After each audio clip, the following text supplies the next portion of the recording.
Bila pertanyaannya adalah apakah saya ini sudah yakin bahwa nasab Ba'alwi ini terputus dari Rasulullah Muhammad SAW, maka saya katakan bahwa nasab Ba'alwi ini sampai diskursus hari ini saya sudah mengkristal kesimpulan bahwa sesungguhnya memang nasab Ba'alwi ini adalah nasabun munqati'un batilun maudu'un.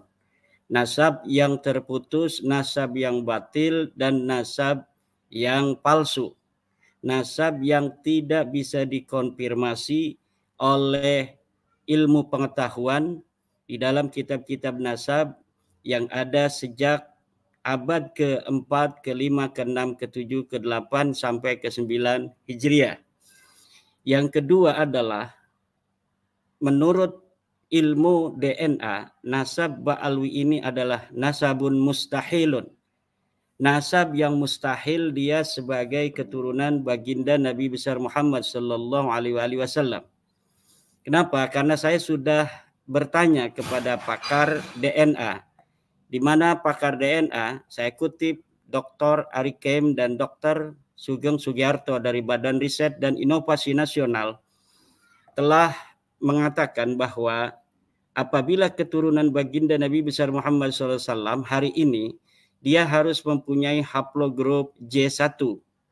Sedangkan dari 180 orang Ba'alwi yang telah melakukan tes DNA, baik dari Yaman maupun dari Indonesia, kebanyakan mereka berhaplogrup G dan tidak ada sama sekali dari keluarga Ba'alwi yang ada di Yaman maupun yang ada di Indonesia itu yang berhaplogrup J1. Haplogrup J1 adalah haplogrup milik keluarga Rasulullah Muhammad sallallahu alaihi wasallam. Oleh dua kesimpulan itu, maka saya sangat yakin, seyakin-yakinnya bahwa para habaib yang ada di Indonesia ini bukanlah keturunan daripada Nabi besar Muhammad sallallahu alaihi wasallam, dan wajib bagi semua orang yang telah mengetahuinya untuk tidak lagi menisbahkan mereka kepada Nabi Muhammad SAW sebagai keturunannya. Karena apa? Karena pengakuan nasab mempunyai konsekuensi diniyah, al-alaqah ad-diniyah, yaitu kita lihat dari hadis Nabi Muhammad SAW, man intasaba ila ghairi abihi wa huwa ya'lamu annahu ghairu abihi fal jannatu alaihi haram. Barang siapa yang bernisbat, mengaku-ngaku sebagai keturunan daripada seseorang ayah yang dia tahu bahwa ayah itu bukanlah ayahnya, maka surga baginya adalah haram. Itu untuk seluruh keturunan. Orang yang mengaku ayahnya seseorang Fulan misalnya, padahal dia tahu bahwa Fulan ini bukanlah ayahnya, maka surga baginya adalah haram. Kalau surga baginya adalah haram, berarti nerakalah tempatnya. Karena hadis inilah, maka seseorang yang bukan keturunan Nabi hari ini, kemudian dia mengaku keturunan Nabi, bagi orang-orang yang mengetahuinya, seperti saya misalnya, bahwa Ba'lawi atau habaib ini bukan turun Nabi, kemudian kita masih mengakui mereka sebagai turun Nabi, maka kita membantunya untuk berbuat maksiat. Al-i'anah alal maksiyah. Ini masuknya adalah al-i'anah alal maksiyah. Membantu orang berbuat maksiat. Karena telah jelas Ahmad bin Isa itu tidak mempunyai anak bernama Ubaid.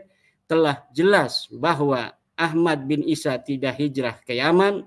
Telah jelas bahwa Ahmad bin Isa ini bukanlah keturunan tidaklah merupakan ayah daripada Ubaid itu.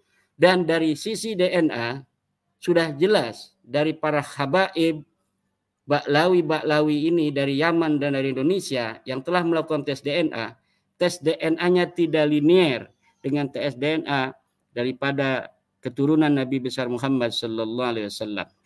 Nah, maka drama pengakuan Ba'lawi ini sebagai keturunan Nabi yang telah berlangsung 550 tahun sampai hari ini, dari mulai kitab pertama keluarga mereka, Al-Burqatul Musyiqah, yang dikarang oleh Ali As-Sakran 895 Hijriah sampai hari ini 1445 Hijriah, ini telah berlangsung 55 tahun.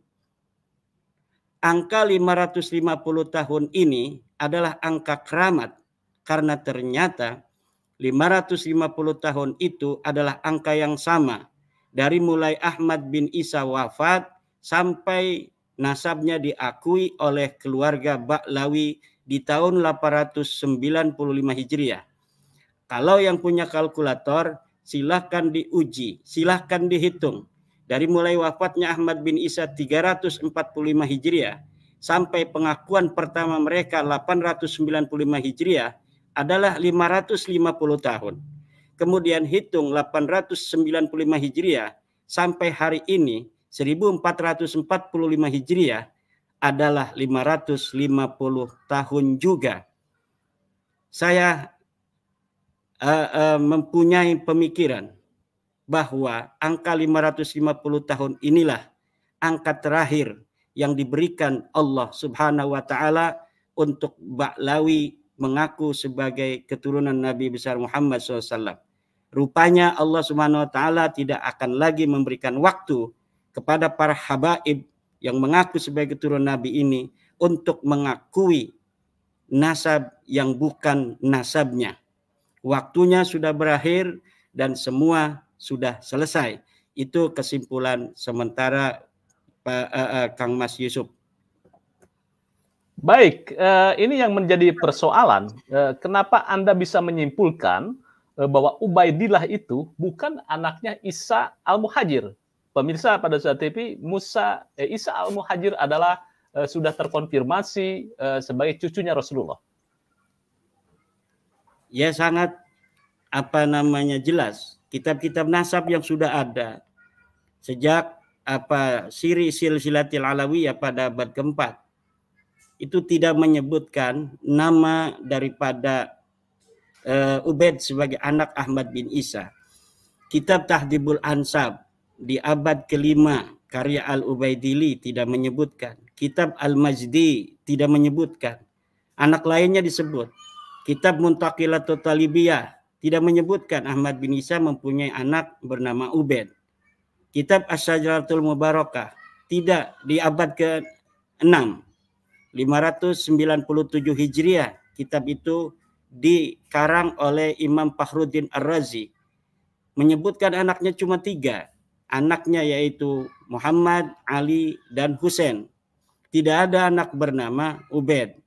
Kemudian kitab-kitab lainnya, kitab Al-Asili, kitab As-Sabatul Musan, kitab Umdatul Talib, karangan Ibnu Inabah yang ada di abad ke-9 pun, abad di mana Ali As-Sakran keluarga Ba'lawi ini mengaku diri sebagai keturunan Nabi, ini tetap tidak mencatat mereka sebagai keturunan Nabi besar Muhammad sallallahu alaihi wasallam. Dan lalu kalau bertanya, siapa lalu ayahnya Ubaid? Ayahnya Ubaid telah saya dapatkan. Ubaid ini punya ayah namanya Isa bin Alwi. Menurut kitab Tuhfatuz Zaman, karangan Husain Al-Ahdal, wafat 855 Hijriah, bahwa Ubaid ini adalah anak dari Isa bin Alwi. Jadi namanya mirip-mirip. Kalau Ba'lawi ini kan Alwi bin Ahmad bin Isa.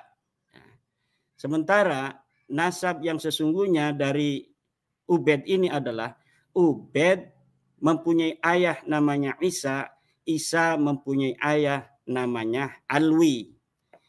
Sampai di situ nasab ini sebenarnya adalah nasab cangkokan dari Bani Ahdal.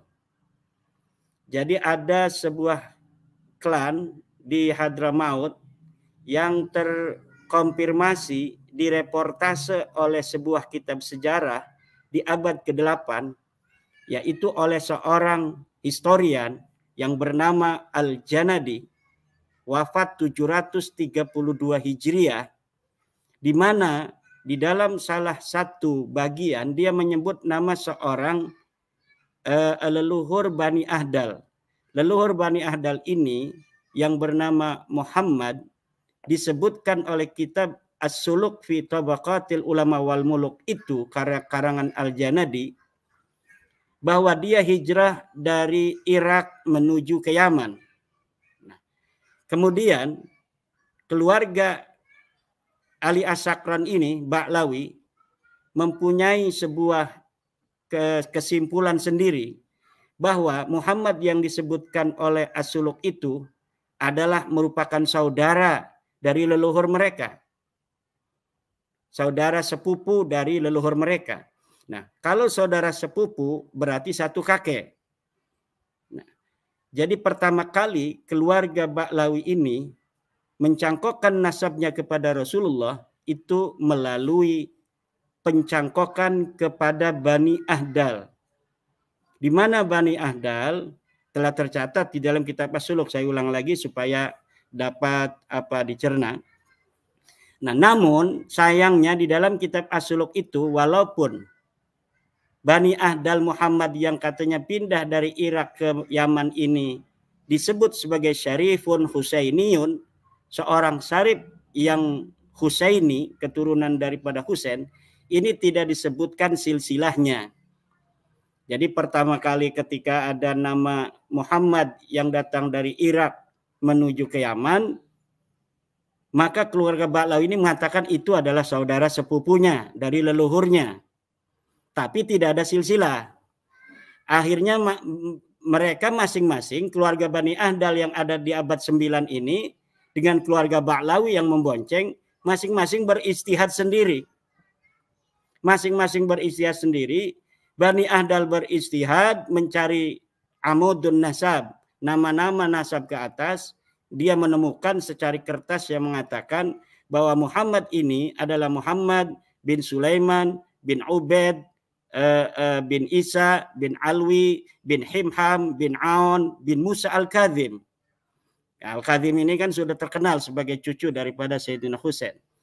Kemudian Ba'lawi, ini keluarga Habaib ini yang mengaku sebagai sepupu. Kalau sepupu berarti mereka bertemu di Ubaid ini.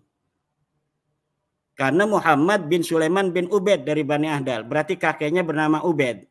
Nah, nama-nama tiga ini yang mirip, yaitu Muhammad, Isa, dan Ubaid, serta Alwi. Kemudian 4 berarti ya. Muhammad, Alwi, Isa, dan Ubaid. Kemudian ternyata tertolak oleh kitab-kitab nasab sebagai keturunan Nabi. Jadi silsilah yang tadi diurut oleh Husain Al-Ahdal di abad ke-9 855 Hijriah ternyata ditolak oleh kitab-kitab nasab, di mana dikatakan bahwa Musa Al-Kadhim tidak mempunyai anak bernama Aun. Nah, ini keluarga Ba'lawi kemudian bingung juga, kita udah nyangkok ternyata ditolak. Akhirnya mereka beristihad lagi, mencari lagi celah-celah di dalam kitab As-Suluk. Ditemukanlah silsilah dari Syarif Abil Jadid. Nah, Syarif Abil Jadid ini kebetulan disebut keluarga Abi Alwi, keluarga Ba'alwi. Nah, ketika Syarif Abul Jadid ini disebut Alwi, kan dia udah nyangkok ada nama Alwi tuh dari Bani Ahdal. Wah, katanya ini ada yang sama namanya nih Alwi. Kita udah nyangkok ke Bani Ahdal namanya Ubaid bin Isa bin Alwi. Ini ada silsilah dari keluarga namanya Abu Alwi, dan silsilahnya adalah Abdullah bin Ahmad bin Isa. Nah, kreasi daripada keluarga Ba'alwi ini kemudian Ubaid ini dialiaskan sebagai Abdullah yang ada di dalam silsilah Syarif Abul Jadid itu. Jadi Syarif Abul Jadid yang mempunyai silsilah diantaranya adalah Abdullah bin Ahmad bin Isa yang nanti kepada Ja'far Shadiq, adik daripada Musa Al-Kadhim, kemudian diambil dan dirubah-rubah susunannya. Tadinya adalah Ubaid bin Isa bin Alwi, kemudian menjadi Alwi bin Ubaid bin Ahmad bin Isa, ditambahin Ahmad, satu nama gitu. Nah, dari situ saya dapat melihat kronologis daripada pemboncengan, pencangkokan dari silsilah keluarga Ba'alwi sekarang ini. Jadi selain keluarga mereka silsilahnya ini tertolak oleh kitab-kitab nasab, namun skandal ilmiah yang dilakukan pun hari ini sudah nampak jelas bahwa kronologisnya semacam itu. Jadi mereka tidak paham silsilahnya ke atas itu ke siapa, kemudian mencari-cari di kitab-kitab, ditemukan Bani Ahdal, kemudian dia bonceng ke Bani Ahdal. Nah, setelah Bani Ahdal tertolak sebagai keluarga Nabi berdasarkan kitab-kitab nasab, maka mereka berupaya untuk mencari jalan keluar dari deadlocknya nasab Bani Ahdal yang telah mereka cangkok.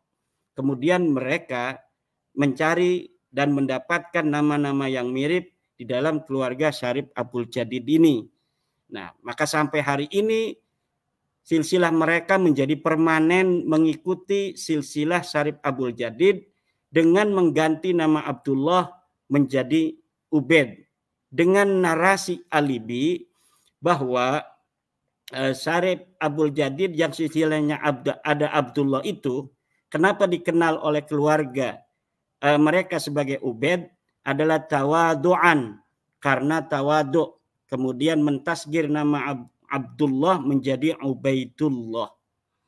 Nah, narasi-narasi semacam itu, narasi apologetik itu dapat kita lihat di dalam kitab Al-Burqatul Musyiqah karya Ali As-Sakran ini. Di dalam merekonstruksi nasabnya itu untuk dapat diterima oleh logika orang, kenapa ini nama Ubaid kok tiba-tiba jadi Abdullah? Karena sekarang dia sudah berpindah, nyangkoknya bukan lagi ke Bani Ahdal, tapi nyangkoknya sekarang adalah ke Syarif Abdul Jadid.